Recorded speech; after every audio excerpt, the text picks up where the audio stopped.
On September 21st, 1995, one of the most bizarre, mind-bending events of the 20th century happened in India. It was a global phenomenon that came to be known as the Hindu milk miracle. And yes, that's meant literally.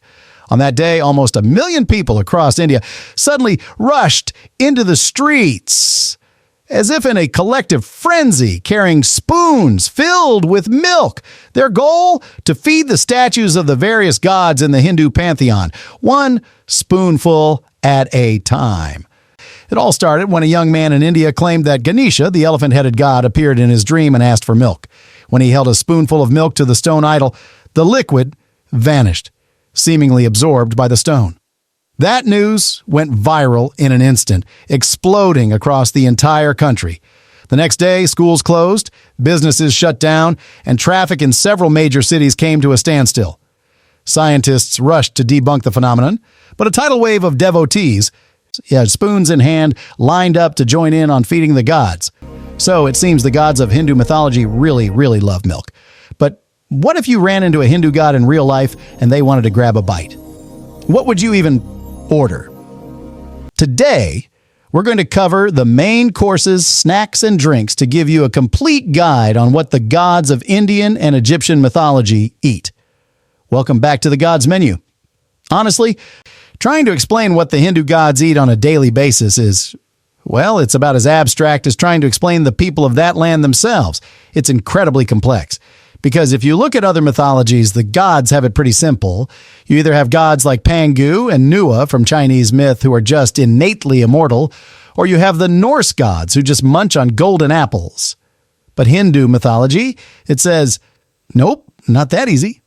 Now, according to ancient texts, the main diet of the Hindu gods consists of a dessert tied to immortality called Amrita and a divine drink known as Soma.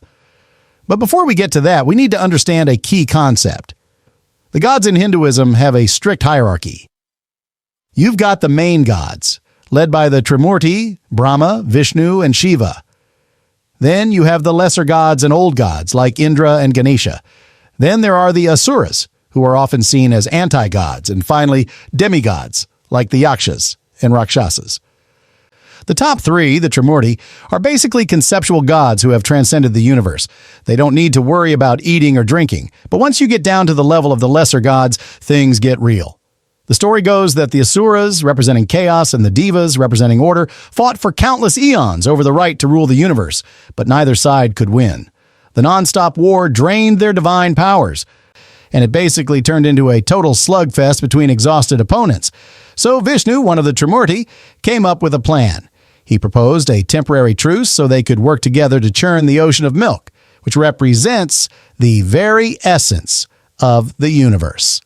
From this ocean, they could obtain the nectar of immortality, Amrita, which would restore their powers. They agreed to a 50-50 split, but just as the Amrita emerged from the ocean, Vishnu transformed into a stunningly beautiful woman named Mohini, who tricked the Asuras and made off with their share of the nectar. The Devas, now powered up on their own, easily defeated the Asuras and banished them to the underworld. Now, why do I say this mythology is abstract? The problem is the very concept of immortality. In Hindu mythology, being immortal doesn't mean you live forever in the Western sense. Here's an analogy. Think of the universe as a giant corporation. The Amrita is like your employee key card that grants you access to the building. The three supreme gods, Brahma, Vishnu, and Shiva, are the shareholders. They decide who gets a key card. The lesser gods are the employees.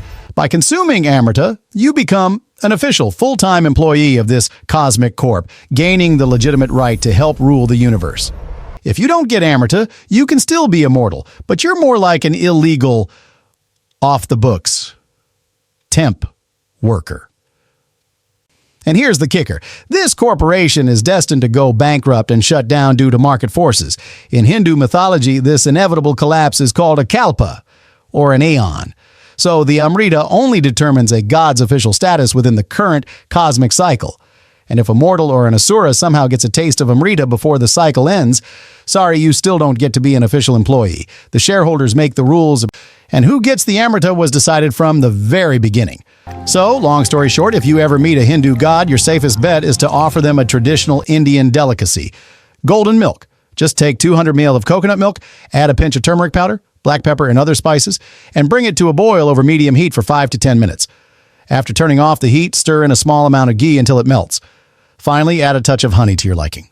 What you get is a golden, aromatic drink that's about as close as you can get to the essence of that cosmic ocean of milk.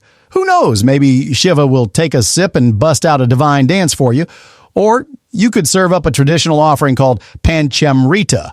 It's a mix of 5 ingredients symbolizing purity, devotion, wisdom, abundance, and joy. This sweet, fragrant dessert is guaranteed to keep you off the gods' blacklist. Now, for snacks, while there are said to be 333 million gods in India, each with their own personality, their snack preferences generally follow 2 keywords: sweet and vegetarian. Take an ancient treat called Ladoo. It's highly recommended by both the main god Vishnu and the goddess of fortune, Lakshmi.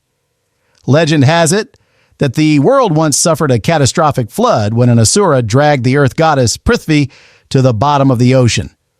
In that critical moment, Vishnu transformed into a giant boar, dove into the sea, defeated the demon, and lifted the earth back up with his tusks. To celebrate this victory, gods and humans made these Ladoo balls together. They're made from flour, wheat, barley, or chickpea, fried in ghee until golden, then mixed with sugar or honey, and rolled into balls. To this day, Ladoo is an essential treat at festivals and weddings in India. Another sweet, known as Modak, is the absolute favorite of the elephant-headed god, Ganesha.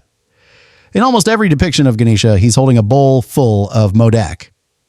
The story goes that Kubera, the god of wealth, threw a lavish feast for the gods but snubbed Ganesha because of his appearance. In a rage, Ganesha devoured all the food at the banquet and then started swallowing Kubra's entire divine kingdom. A terrified Kubra quickly brought him endless plates of Modak, which finally calmed the elephant god's anger.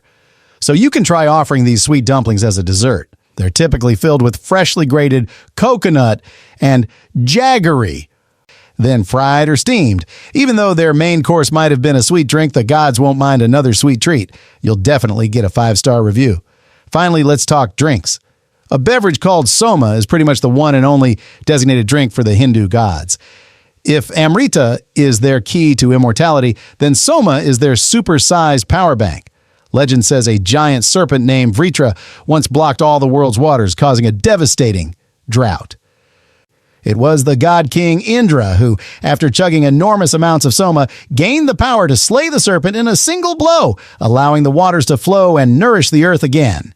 When the gods are tired, they drink Soma. Without it, they become incredibly weak.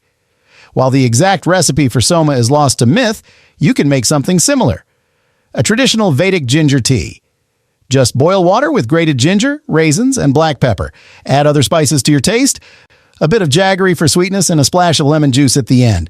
This clean and hygienic drink is the perfect palate cleanser after all those sweets, and it might just make the gods break into a Bollywood dance number for you. Now, when it comes to the diet of the Egyptian gods, things get even more complicated. According to their original job description, the Egyptian gods didn't really eat.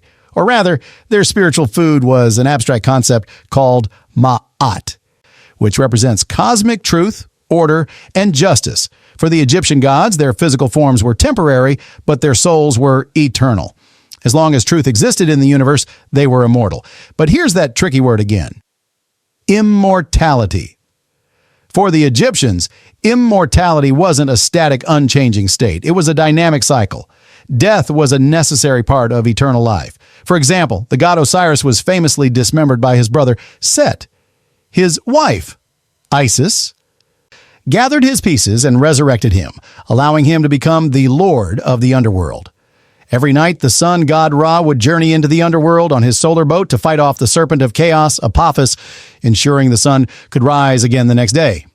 This shows that Egyptian immortality was built on the concept of resurrection, an eternal cycle of death and rebirth. But then, a wrench got thrown into the works.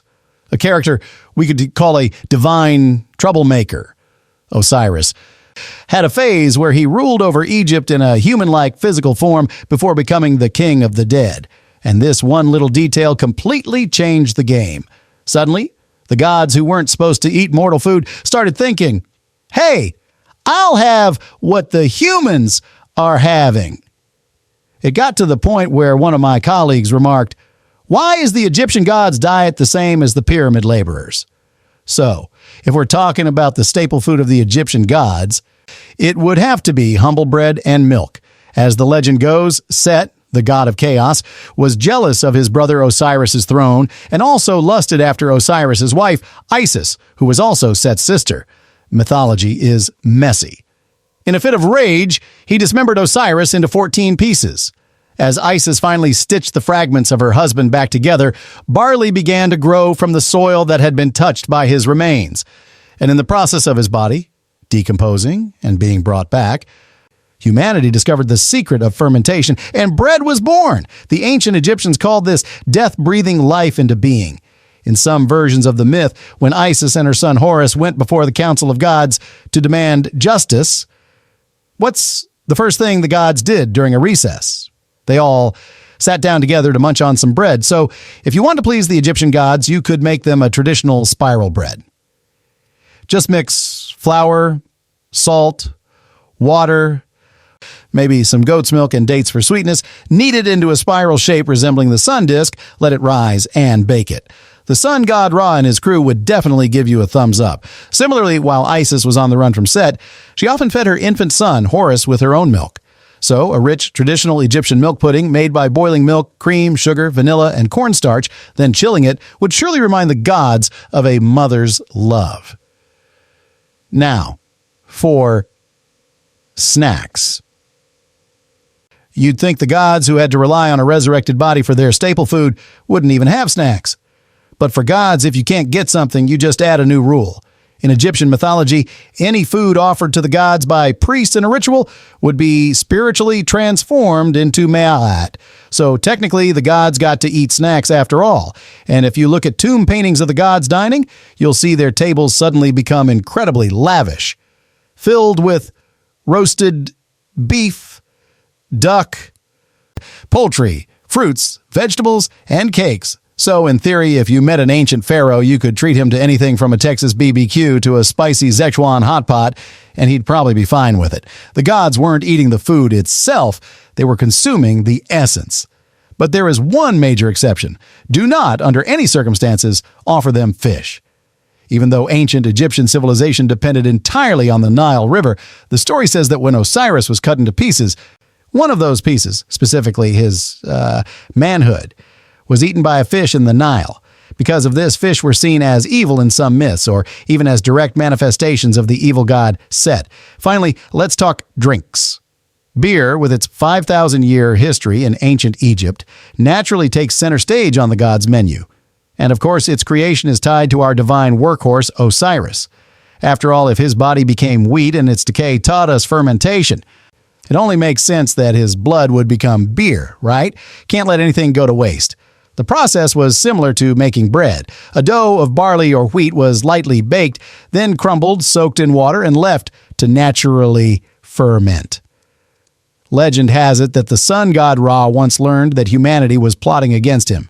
He sent his daughter, Hathor, in the form of the fierce lioness goddess of destruction, Sekhmet, to teach them a lesson.